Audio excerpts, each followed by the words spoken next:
সুরমা নদী সহ সিলেট শহরে বেশ কিছু জায়গায় প্রতিদিনই পানি বাড়ছে এবং সিলেট শহরের অনেক জায়গায় পানিবন্দী মানুষের জীবন কাটাচ্ছেন।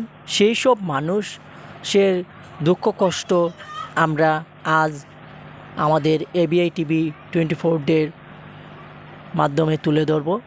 আমরা এখন সিলেটের কুলিয়াপাড়া এলাকায় অবস্থান করছি। এখানকার বেশ কিছু ঘর বাড়ি পানির মধ্যে তলিয়ে গেছে এবং এখানকার বাড়িঘর পানিবন্দী অবস্থায়, পানি ঢুকে গেলেও সেই এলাকার লোকজন এখনও সেই পানিবন্দী অবস্থায় সেই সব ঘরে বসবাস করছেন।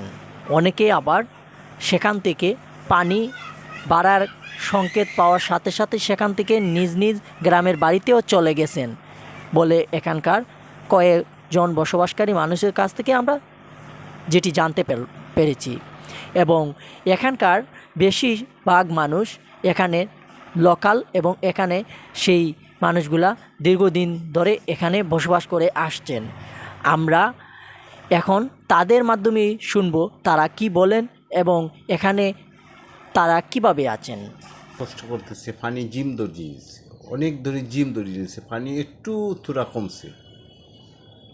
আর পানিটা কোথা থেকে আসছে আমরা বলতে পারতেছি না। পানিটা হঠাৎ ভারী যায়, হঠাৎ কমে, মেঘ নাই, বৃষ্টি নাই, পানি কোথা থেকে আসে বুঝতে পারি না। কিছু দিন আপনাদের কি ধরনের সমস্যা হয়েছে? অতিরিক্ত সমস্যা, মানে সেলে তো গরু ঢুকে গেছে, আমরা থাকতে পারছি না।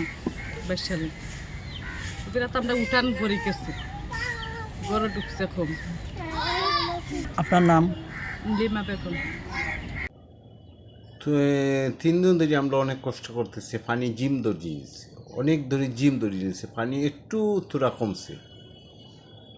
আর পানিটা কোথা থেকে আসছে আমরা বলতে পারতেছি না। পানিটা হঠাৎ ভারী যায়, হঠাৎ কমে, মেঘ নাই, বৃষ্টি নাই, পানি কোথা থেকে আসে বুঝতে পারি না। কিছু দিলেও মেঘে থেকে পানি ওই যায়।